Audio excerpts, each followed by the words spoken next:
Hello guys, আসসালামু আলাইকুম। ঝটপটে কিভাবে ফুলকপির পাকোড়া তৈরি করা যায় সেই রেসিপিটাই দেখে নিই চলুন। আমি এই অর্ধেকটা ফুলকপি ভালোভাবে সিদ্ধ করে নিয়েছি। দেখতেই পারছেন কতটা সফট হয়েছে।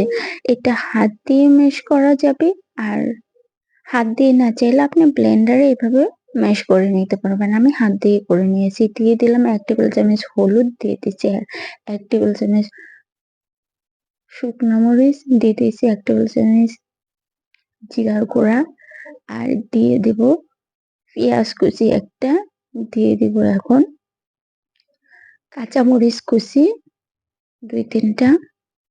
যে যেরকম ঝাল খেতে পছন্দ করে সে অনুযায়ী দিতে পারেন। দিয়ে দিলাম ১ টেবিল চামচ লবণ, দিয়ে দিচ্ছি ধনিয়া পাতা কুচি, আর দিয়ে দিব বেসন,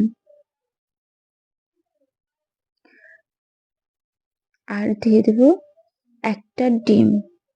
এটা দিয়ে সবগুলো উপকরণ আমি এখন ভালোভাবে হাত দিয়ে মিশিয়ে নেব। এটা একটু সময় নিয়ে ভালোভাবে এটাকে আমি মিশিয়ে নেব। দেখতেই পারছেন আমার কিন্তু মেশানো হয়ে গেছে। এটা দেখেই কিন্তু একটা লোভনীয় কালার চলে আসছে। দেখতেই পারছেন আপনারা কতটা লোভনীয়। এখন কিন্তু এই পর্ব আমার শেষ। এখন সেকেন্ড স্টেপে আমি চলে যাচ্ছি। একটা ফ্রাই প্যানে কড়াই বসিয়ে তেল দিয়ে তেলটা গরম হয়ে আসলে একে, একে আমি পাকোড়া শেপে বসিয়ে দিচ্ছি মিশ্রণটাকে। দেখতেই পারছেন। এখন এপিঠ-ওপিঠ করে ভেজে নেব। এক পাট হয়ে গেছে, আমি উল্টে দিচ্ছি। উল্টে পাল্টে এটিকে এখন আমি সম্পূর্ণভাবে ভেজে নেব।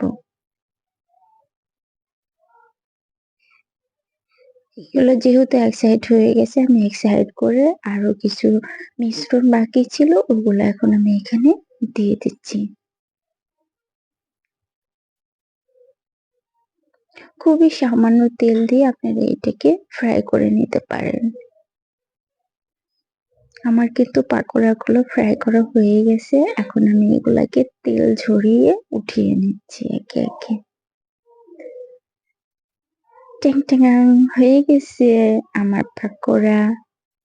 আমার ফুলকপির ইউনিক পাকোড়া তো বানানো শেষ। আপনি বানাচ্ছেন কবে? আল্লাহ হাফেজ।